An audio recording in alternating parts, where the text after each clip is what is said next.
కష్ట పరిస్థితుల మీదకి వచ్చినప్పుడు, కీడు చేసేవారు నీ చుట్టూ చేరినప్పుడు నీకు ఆశ్రయదుర్గం ఎవరు?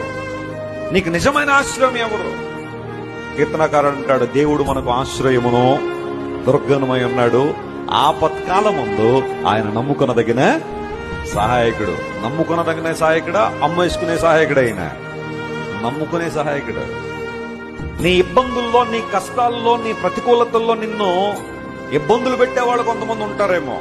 నువ్వు కష్టాలు పెడితే ఆనందించే వాళ్ళు చాలా మంది ఉన్నారేమో. శ్రమల్లో ఇరుక్కుపోతే ఆనందించే వాళ్ళు చాలా మంది ఉన్నారేమో. కానీ నీ దేవుడు ఆశ్రయదుర్గమైన వాడు, నీకు సహాయకుడుగా ఉన్నాడు అనేది బైబిల్ సెలవిస్తా ఉంది. God is a strong habitation to me. నా శైలము నీవే, నా దుర్గము నీవే. నన్ను రక్షించడానికి నిశ్చయించుకున్నావు ప్రభువా, నా ఆశ్రయదుర్గముగా నీవు ఉన్నావు. ఎంత చక్కని మాట. దేవుడు మన ప్రాకారంగా, ఆయన మనకు ఆశ్రయదుర్గముగా ఉన్నాడు.